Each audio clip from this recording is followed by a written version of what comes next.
नमस्कार, मैं हूं आपके साथ कनिका अरोरा और आप देख रहे हैं एफएम न्यूज। तो बुलेटिन में रुक करेंगे उत्तराखंड की खबरों का। चलिए शुरुआत करते हैं। उत्तराखंड के 5वें विधानसभा सत्र की बात की जाए तो विधानसभा में आयोजित होगा। इसको लेकर के सभी तैयारियां जो है वो पूरी की जा चुकी है लगभग। इस विषय को लेकर के विधानसभा अध्यक्ष और मुख्यमंत्री पुष्कर सिंह धामी के बीच कल मुलाकात होगी और साथ ही विधानसभा अध्यक्ष और मुख्यमंत्री पुष्कर सिंह धामी के बीच विधानसभा सत्र को लेकर के तैयारियों पर भी चर्चा की जाएगी। आपको बता दें कि गैरसैंण की प्रदेश की ग्रीष्मकालीन राजधानी बनाया गया है। ऐसे में गैरसैंण विधानसभा में सभी सुविधाओं को दुरुस्त करने का लगातार प्रयास जो है वो जारी है।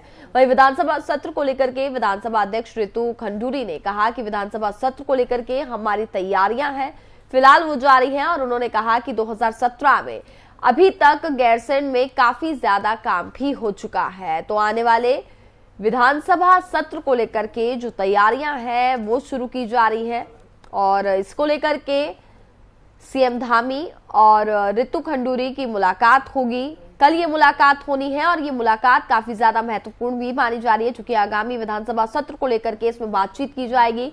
इसके साथ ही क्या कुछ प्राथमिकताएं रहेंगी इस पर भी चर्चा की जाएगी और तैयारियों के बारे में भी बातचीत की जाएगी कि किस तरीके की जो तैयारियां हैं वो की जा रही है।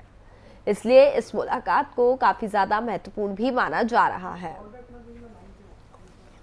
तो विधानसभा अध्यक्ष और सीएम धामी कल मुलाकात करने वाले हैं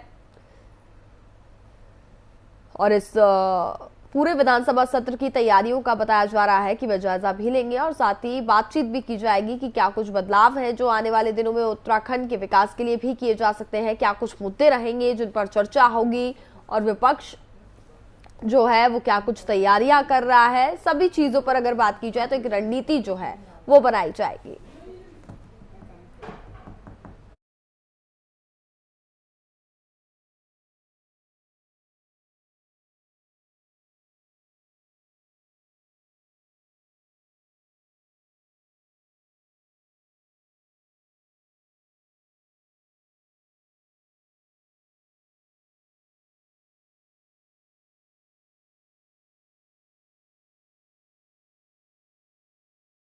और हमारे साथ ज्यादा बातचीत के लिए दीप्ति रावत हैं, वो राष्ट्रीय महासचिव महिला की। वही बात की जाए तो उनसे जानने की कोशिश करेंगे कल जो ये मुलाकात होने जा रही है सीएम धामी और रितु खंडूरी जी की।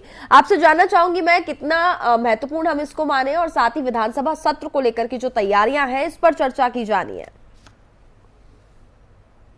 जी नमस्कार जी। मुख्यमंत्री जी का विधानसभा अध्यक्ष जी से मिलना होगा और विधानसभा सत्र क्योंकि अब चलने वाला है तो वो कहाँ और कितने दिन का हो, क्या क्या हमारे उसमें कौन कौन से बिल उसमें आएंगे, तो सब चीजें वो बैठेंगे और उनकी चर्चा होगी उस विषय में हमारी विधानसभा अध्यक्ष जी के साथ जी। तो इसी सिलसिले में उनका मिलना है। बिल्कुल। और ये भी जानना चाहेंगे उत्तराखंड के विकास की अगर हम बात करें तो इसको लेकर के क्या कुछ जो प्राथमिकताएं हैं वो रहेंगी, क्या मुद्दे रहने वाले हैं?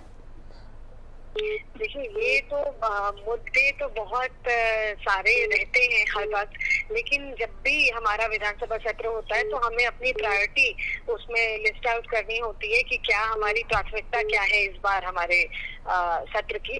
तो जो भी प्राथमिकता के आधार पर जो सबसे महत्वपूर्ण चीजें और मुद्दे रहेंगी उन मुद्दों को लेकर इस बार आएंगे भी और वो चर्चा आगे मुख्यमंत्री जी करने भी वाले हैं उनको। बिल्कुल जी, बिल्कुल। बहुत बहुत शुक्रिया आपका हमारे साथ जुड़ने के लिए।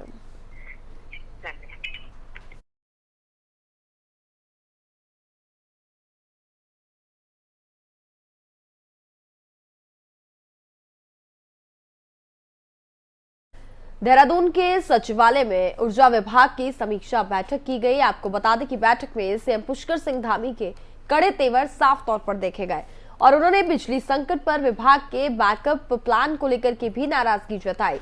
इसके साथ ही उन्होंने 24 घंटे के अंदर सॉल्यूशन के साथ ही आने के लिए अधिकारियों को कड़े निर्देश भी दिए हैं। तो सीएम धामी जो है वो एक्शन मोड में नजर आ रहे हैं। बिजली विभाग पर सीएम धामी ने नाराजगी जाहिर की है, साथ ही उन्होंने उनको कहा है कि सॉल्यूशन के साथ ही अब आगे बढ़े और साथ ही इसको लेकर के उन्होंने अधिकारियों को सख्त निर्देश भी दिए हैं। क्योंकि बिजली की जो समस्या है वो लगातार इस उत्तराखंड में देखने को मिल रही थी। ऐसे में सीएम धामी जो है वो काफी ज्यादा सख्त नजर आए हैं और उन्होंने एक समीक्षा बैठक की ऊर्जा विभाग की, जिसमें उन्होंने कड़े निर्देश दिए हैं और साफ तौर पर यह कहा गया है कि इस समस्या का समाधान होना चाहिए।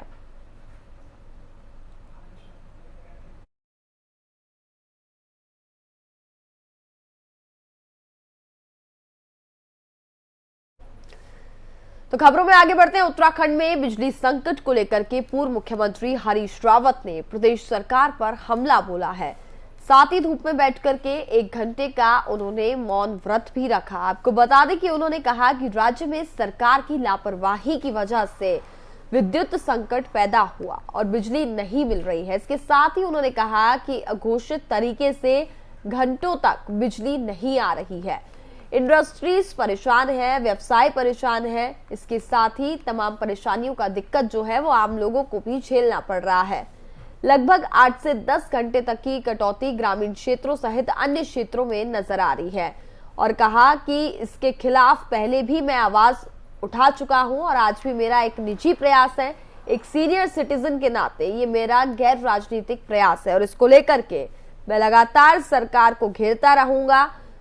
चूंकि बिजली की जो समस्या है वो देखने को मिल रही है, इसको लेकर के हरीश सिंह रावत की अगर हम बात करें, माफ कीजिएगा, हरीश सिंह रावत की अगर हम बात करें तो उन्होंने साफ तौर पर नाराजगी जो है वो जाहिर की है और उनका यही कहना है इस वजह से लोगों को तमाम दिक्कतों का सामना करना पड़ रहा है। व्यवसाय जो है कहीं ना कहीं वो ठप पड़े हैं। इंडस्ट्रीज की बात की जाए तो 8 से 10 घंटे की जो कटौती लगातार हो रही है, इसकी वजह से लोगों को तमाम दिक्कतों का सामना भी करना पड़ रहा है। तो ऐसे में एक ये चिंता का सबब जो है वो बना हुआ है।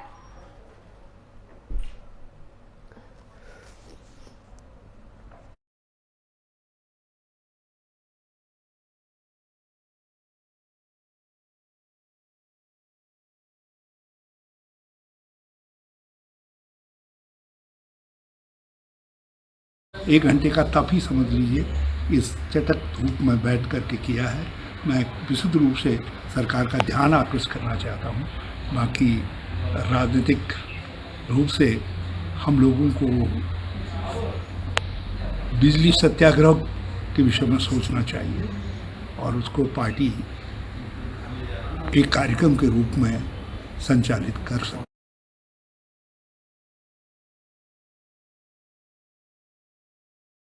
सिंह रावत ने सरकार पर हमला बोला है। साथ ही उनका ये कहना है कि उत्तराखंड में जो ये बिजली का संकट है, इसको लेकर के उन्होंने सरकार पर निशाना साधा और साफ तौर पर उनका ये कहना है कि मैं पहले भी इस तरीके के मामले जो है वो उठाता आया हूं और आगे भी उठाता रहूंगा। और उन्होंने 1 घंटे का मौन व्रत भी रखा। आपको बता दें कि साथ ही उन्होंने ये भी कहा कि सरकार जिस तरीके की लापरवाही बरत रही है, इसकी वजह से लोगों को कई दिक्कतों का सामना करना पड़ रहा है। और बता दें कि ये बिजली करीब 8 से 10 घंटे की जो कटौती है इसमें की जाती है। उन्होंने कहा कि अघोषित तरीके से घंटों तक बिजली नहीं आ रही है। इंडस्ट्रीज काफी ज्यादा परेशान है, व्यवसाय परेशान है। इसके साथ ही आम जनता को भी कई दिक्कतों का सामना करना पड़ रहा है। लगभग 8 से 10 घंटे तक की कटौती ग्रामीण क्षेत्रों सहित अन्य क्षेत्रों में नजर आ रही है। और उन्होंने ये भी कहा कि इसके खिलाफ मैंने पहले भी आवाज उठाई है और आगे भी मैं आवाज उठाता रहूंगा। ये एक मेरा निजी प्रयास है, एक सीनियर सिटीजन के नाते ये मेरा गैर राजनीतिक प्रयास है।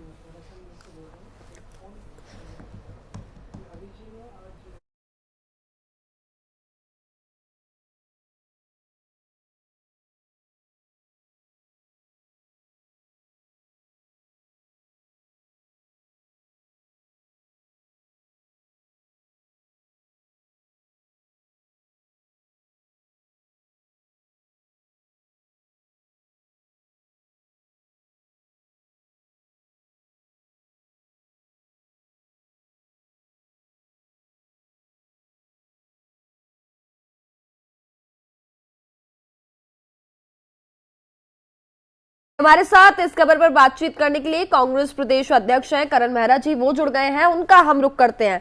करण जी, अगर हम बात करें तो जहां एक और बिजली का जो संकट है वो उत्तराखंड में काफी ज्यादा देखने को मिल रहा है। 8 से 10 घंटे की कटौती जो है वो की जा रही है। इसको लेकर के हरीश रावत जी ने सरकार को आड़े हाथों लिया है और साफ तौर पर वो निशाना साधते हुए नजर आ रहे हैं कि मैं पहले भी इस तरीके के मुद्दे उठाते आया हूं और आगे भी उठाऊंगा। आप इस पर क्या कहेंगे? देखिए, निश्चित ही सही कदम है। माननीय रावत जी का एक्सपीरियंस है और हमारे वरिष्ठ नेता हैं रावत जी, क्योंकि मुख्यमंत्री ने जिस तरीके का बयान दिया बहुत ही शर्मनाक था। उन्होंने कहा कि 10 करोड़ की बिजली हमको प्रोटेक्शन देनी पड़ती है, जबकि हकीकत है कि जो हम बिजली देते हैं उसका हम बिल लेते हैं और हम उसका भुगतान करते हैं। अभी 15 से 20 दिन पहले ही सरकार ने बिजली के रेट बढ़ाए हैं और लगातार बिजली भी ने ये मानने से इनकार कर दिया कि इन्होंने पूरा इकोनॉमिक सिस्टम सरकार का वो खत्म है। 1 महीने से कर्मचारियों को तनख्वाहें नहीं मिली है, तो ये मानने से तैयार नहीं है और ये अपनी कमी को छिपाने का काम कर रहे हैं, क्योंकि उपभोक्ता की कोई कमी नहीं। उपभोक्ता लगातार प्रत्येक अगर उसकी बिल आते हैं उसका भुगतान कर रहा है। 7 से 8 घंटे बिजली का मतलब यह है कि जो बच्चे पढ़ रहे हैं, जैसी एग्जाम हो रहे हैं, माफ कीजिएगा सर, आपकी आवाज मेरे तक प्रॉपर नहीं पहुंच पा रही है। प्लीज आप नेटवर्क एरिया में आकर बात करेंगे थोड़ा। हेलो जी sir, can you hear me? जी जी जी जी। जो कारोबारी लोग हैं जो से लोन लेके या छोटे छोटे कारोबार कर रहे हैं, कोई ग्रिल बनाने का काम कर रहा है, का काम है, तो वो उनकी लोन जाना मुश्किल हो गया कि 8-8 घंटे जब दिन में वो काम ही नहीं कर पाएंगे तो कैसे उनका कारोबार आगे बढ़ेगा। सारी चीजें हमारी चिंता का विषय है और मुख्यमंत्री जी को व्यवस्था करनी चाहिए। डबल इंजन की सरकार इसलिए नहीं बनाई थी। उत्तराखंड के लोगों ने दूसरी बार मैंडेट दिया है, जिता के भेजा है केंद्र में इनकी सरकार है, तो आखिर क्या रहे हैं? और ये पैसा तो बिजली का रहता तो ऐसा है जो उपभोक्ता भरता है अपनी जेब से, और बिजली भी लगभग मेरे ख्याल से सभी राज्यों से ज्यादा धनराशि उत्तराखंड में ली जा रही है बिजली के बिल पे। हमारे सबसे महंगे रेट में हम बिजली खरीद रहे हैं, उसके बाद भी पैसा देने के बाद भी जो विद्युत आपूर्ति नहीं हो रही उसका खामियाजा आगे भी आएगा। इंडस्ट्री में फर्क है, एजुकेशन में फर्क है, पानी में दिक्कत हो रही है, क्योंकि जब पंप ही नहीं हो पा रहा तो पानी कैसे लोगों तक पहुंचेगा। खेती में दिक्कत आ रही है, ट्यूबवेल्स नहीं चला पा रहे हैं तो खेती में सिंचाई नहीं हो पा रही। तब भीषण गर्मी है, खेतों में अनाज कल को पैदा नहीं होगा, उससे भी महंगाई बढ़ेगी। तो ये बहुत ही दूरदर्शी कदम है और जिस प्रदेश को ऊर्जा प्रदेश के रूप में जाना जाता है, वहाँ अगर 7 से 8 घंटे की विद्युत आपूर्ति नहीं हो रही तो हरीश रावत जी धरना और प्रदर्शन जो कर रहे हैं वो बिल्कुल सही है और जायज है। बिल्कुल, लेकिन वहीं बीजेपी प्रदेश अध्यक्ष मदन कौशिक जी की अगर हम बात करें तो वह तमाम दावे ठोकते हुए नजर आ रहे हैं। साफ तौर पर विकास की बात वो करते हैं, लेकिन वहीं दूसरी ओर जो तस्वीरें सर हम ये देख रहे हैं कि 7-7, 8-8 घंटे बिजली नहीं है, जिसकी वजह से जो कारोबारी है उनको भी काफी ज्यादा दिक्कतों का सामना करना पड़ रहा है, लेकिन दावे कुछ और किए जा रहे हैं। देखिए, बीजेपी हमेशा से ही ऐसा ही करती है, वो हर बात को घुमा फिरा के कोई ना कोई बहाना ढूंढ लेती है। महंगाई बढ़ी, उन्होंने कहा राष्ट्रीय में बढ़ रही है। आज बिजली कटौती हो रही विद्युत प्रदेश में तो उनके अध्यक्ष जी कह रहे हैं कि साहब ये हमारे इसमें कोई दोष नहीं है, हमारे पास। अरे 10 करोड़ से खरीद रहे हो तो वो 10 करोड़ से ऊपर आपको धनराशि मिल भी तो रही है। उपभोक्ता फ्री में तो नहीं मांग रहा ना, हम तो नहीं कह रहे हम कि आप हमको फ्री में दीजिए। हर उपभोक्ता पैसा देने के लिए तैयार है और दे भी रहा है लगातार। आपने 15 दिन 16 दिन पहले आज से बिजली के रेट बढ़ाए, कोई आंदोलन नहीं हुआ, किसी ने कुछ नहीं कहा कि महंगा कर दिया। थोड़ा बहुत कुछ लोगों ने अगर बयान भी दिए होंगे, लेकिन विरोध कहीं नहीं हुआ उस तरीके का। और विद्युत आपूर्ति करना सरकार की जिम्मेदारी है। विद्युत प्रदेश में अगर विद्युत आपूर्ति नहीं हो तो इससे बड़ी शर्मनाक बात और कोई नहीं हो सकती। बिल्कुल करण जी, बहुत बहुत शुक्रिया आपका हमारे साथ जुड़ने के लिए। Thank you very much.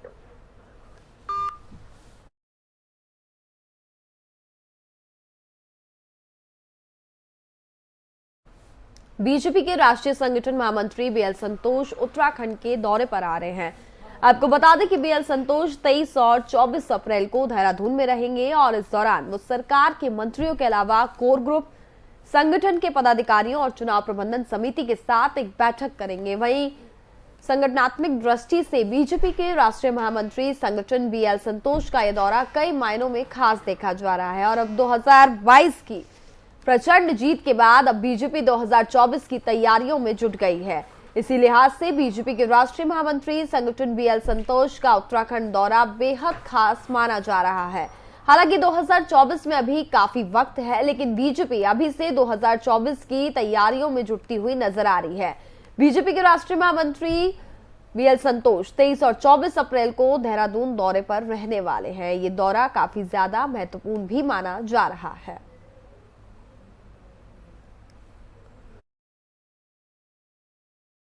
Bharatiya Janata party के राष्ट्रीय महामंत्री संगठन माननीय श्री BL संतोष जी उत्तराखंड की यात्रा पर आ रहे हैं और वे देहरादून में विभिन्न संगठनात्मक बैठकों में भाग लेंगे और अपना मार्गदर्शन प्रदान करेंगे।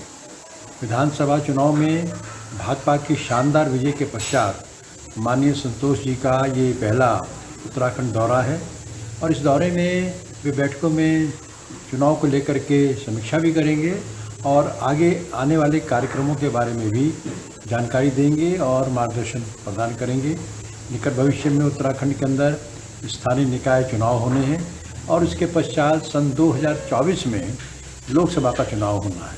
इन सब बातों को ध्यान में रखते हुए माननीय संतोष जी का ये दौरा अपने आप में बहुत महत्वपूर्ण है और भारतीय जनता पार्टी के कार्यकर्ता उनके इस दौरे को लेकर बहुत उत्साही। जहां एक तरफ महंगाई कम होने का नाम नहीं ले रही है तो वहीं अब उत्तराखंड की जनता पर महंगाई की एक और मार पड़ने वाली है। आपको बता दें कि पेट्रोल, डीजल, बीमा, फिटनेस शुल्क आदि मदों में अगर बात की जाए तो काफी ज्यादा बढ़ोतरी हो गई है। ऐसे एक बात अगर बात करें तो राज्य के ट्रांसपोर्टर्स को राहत देने को परिवहन विभाग ने किराए की वृद्धि का निर्णय ले लिया है। इसके साथ ही चारधाम यात्रा से पहले नया किराया लागू करने की भी तैयारी हो रही है। आपको बता दें कि इसे लेकर के देहरादून में चारों संभाग के संभागीय परिवहन अधिकारियों की एक बैठक हुई है। इसके साथ ही तमाम पहलू पर चर्चा के बाद किराए में अधिकतम 30% तक की बढ़ोतरी पर सहमति बन गई है।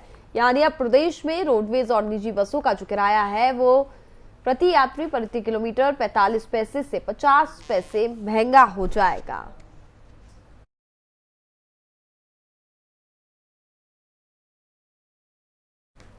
तो देश में लगातार महंगाई की मार जारी है। वहीं उत्तराखंड की अगर हम बात करें तो पेट्रोल, डीजल, इसके साथ ही किचन के तमाम सामानों में भी बात की जाए तो महंगाई लगातार बढ़ी है। लेकिन अब उसके बाद बात की जाए तो बसों के किरायों में भी एक बार इसमें बढ़ोतरी कर दी गई है। बता दें कि 30% बस के किराए में बढ़ोतरी कर दी गई है। यानी कि 45 की जगह अगर बात की जाए तो 50 रुपए अब लिए जाएंगे। तो आम जनता को लगातार महंगाई की जो मार है वो झेलनी पड़ रही है। उत्तराखंड में आपको बता दें कि 30% बसों का जो किराया है वो बढ़ा दिया गया है और चारधाम यात्रा की शुरुआत होने से पहले ही इसको लागू किया जाएगा। नया किराया जो है फिर वो वसूला जाएगा। इसके बाद अगर हम बात करें तो लोगों के लिए एक बार फिर से दिक्कतें बढ़ती हुई अब नजर आ रही है, क्योंकि महंगाई जो है वो लगातार बढ़ रही है।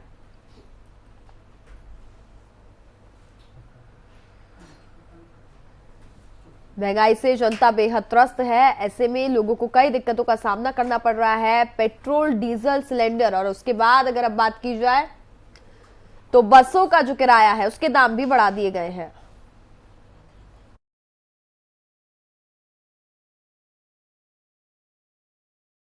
और हमारे साथ इस खबर पर ज्यादा बातचीत करने के लिए कांग्रेस नेता हैं मथुरा दत्त जोशी जी, उनका हम रुख करेंगे। सर, जिस तरीके से महंगाई लगातार बढ़ती जा रही है, पेट्रोल के दाम बढ़े, डीजल के दाम बढ़े, इस पर अगर बात की जाए तो क्रूड ऑयल के दाम बढ़ाने की बात कह दी जाती है कि वहां के दाम बढ़े, जिस वजह से यहाँ इंडिया में भी जो दाम है वो बढ़ते जा रहे हैं। लेकिन अब बसों का जो किराया है उसमें भी बढ़ोतरी कर दी गई है। ऐसे में आम जनता के लिए ये कहीं ना कहीं परेशानी जो है वो बनती हुई नजर आ रही है। निश्चित रूप से जब डीजल पेट्रोल के दाम बढ़ते हैं या रसोई गैस के दाम बढ़ते हैं तो आम आदमी की जेब में भार तो पड़ता ही है। आम आदमी की जेब में थोड़ा सा कष्ट तो होता ही है जी। लेकिन ये तो अच्छे दिनों की सरकार थी, अच्छे दिनों की सरकार है, अच्छे दिनों का वायदा करके आई थी, महंगाई कम करने की बात कर। लेकिन दुर्भाग्य है इस प्रदेश का, इस देश का, जिस तरीके से भाजपा को 2/3 बहुमत मिला,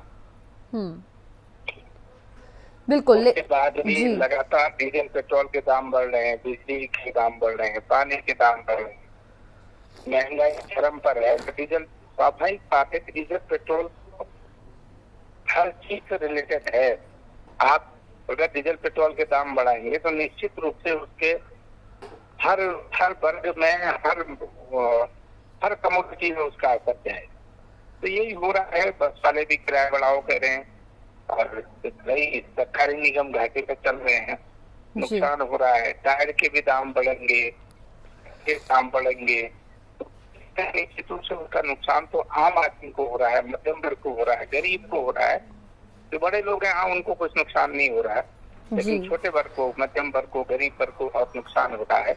और ये भाजपा की सौगात है। अगर लोगों को यही पसंद है तो अरे क्या कहा जा सकता है। लोग महंगाई पसंद कर रहे हैं, लोग डीजल पेट्रोल के दाम जितने ही बढ़ा लो देने के लिए तैयार हैं।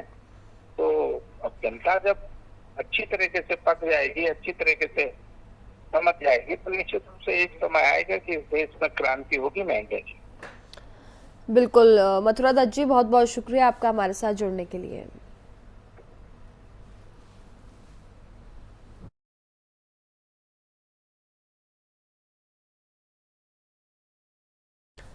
कांग्रेस के प्रदेश अध्यक्ष करण महारा पदभार ग्रहण करने के बाद पहली बार रानीखेत पहुंचे। आपको बता दें कि रानीखेत पहुंचने पर कांग्रेस सरकार के कार्यकर्ताओं ने उनका काफी ज्यादा स्वागत किया। उसके बाद अगर बात करें तो करण महारा ने गांधी चौक में कांग्रेस कार्यकर्ताओं को संबोधित किया।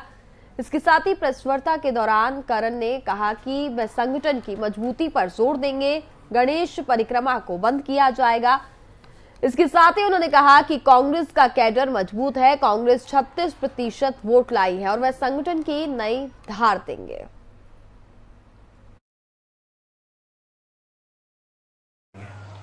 सड़कें हमारी लाइफलाइन है। आप हल्द्वानी से अगर पहाड़ की ओर को आए, चाहे वो नैनीताल जाए, चाहे रानीखेत आए, चाहे कौसानी जाए, चाहे अल्मोड़ा जाए, रोडें आज से 9 महीने पहले आपदा में टूटी थी। जैसे जहाँ जो मलबा पड़ा था, जो पत्थर जहाँ पड़ा हुआ था वो वैसे ही पड़ा हुआ है।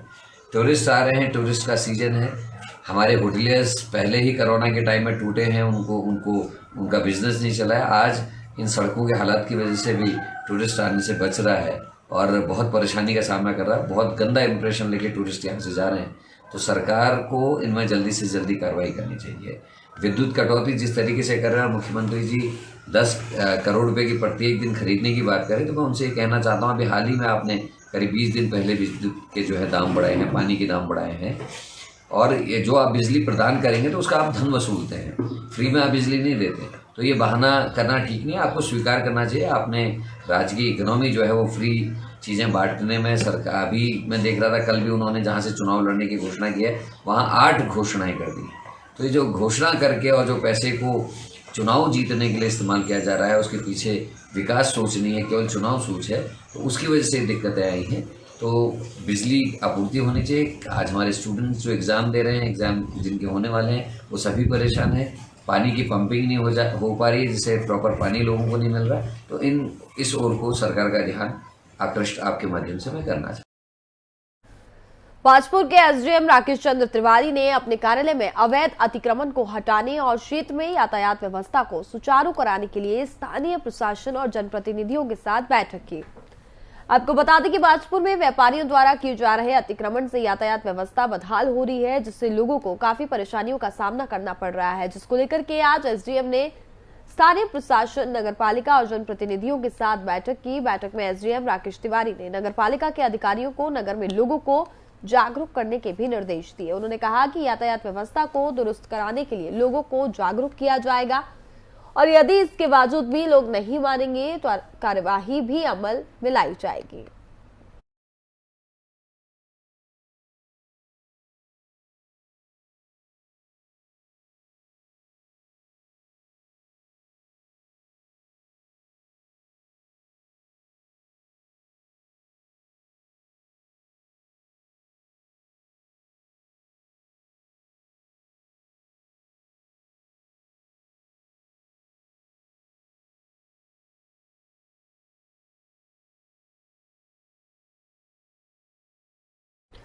उत्तराखंड में आगामी 3 मई से चारधाम यात्रा शुरुआत हो रही है, जिसको लेकर के अभी तैयारियां पूरी की जा रही हैं। आपको बता दें कि इस बार चारधाम यात्रा में रिकॉर्ड संख्या में तीर्थयात्रियों के आने की संभावना भी जताई जा रही है।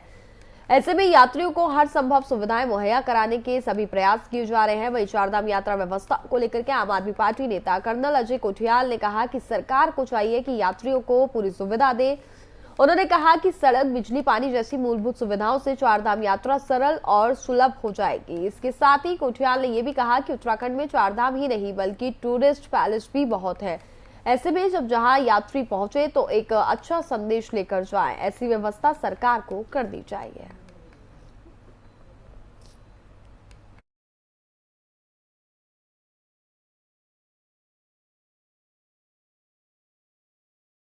श्रीनगर गढ़वाल के जंगलों में लगी आग शांत होने का नाम नहीं ले रही है। यहां गंगा दर्शन के जंगलों में बात की जाए तो खोला गांव के जंगलों समेत खिरसू श्रीनगर मार्ग के आसपास के क्षेत्रों में लगी आग ने विकराल रूप ले लिया है। कई हेक्टेयर जंगल जलकर के पूरी तरीके से राख हो चुके हैं, तो वहीं वन विभाग की टीम आग पर काबू पाने के लिए कोशिश कर रही है, लेकिन तेजी के साथ जंगलों में फैली आग पर काबू पाना वन विभाग के लिए भी एक चुनौती बन गई है।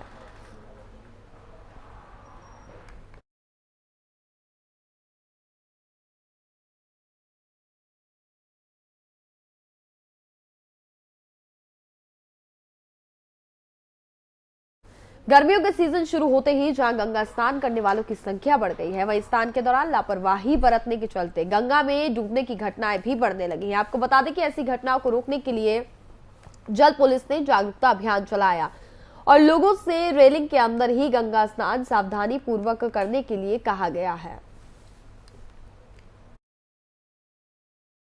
ये गर्मियाँ आ चुकी हैं और यहाँ बहुत से हरियाणा की पब्लिक मतलब जितने भी लोग आते हैं सब उल्टा सीधा स्नान करते हैं, रेलिंग के पार जाते हैं। लोकल लोग भी रेलिंग के पार जाने की कोशिश करते हैं। हमारा ये एक जागरूक अभियान है। जो भी सरकार की गाइडलाइन है, रेलिंग के पार ना जाएं, आगे गंगा का बहाव तेज है, यही लोगों को जागरूक करने के लिए हमने छोटा सा हरिद्वार जल पुलिस आज ये सतर्कता अभियान चला रही है। और इसी के साथ फिलहाल इस बुलेटिन में बस इतना ही। देखते रहिए FM न्यूज। नमस्कार।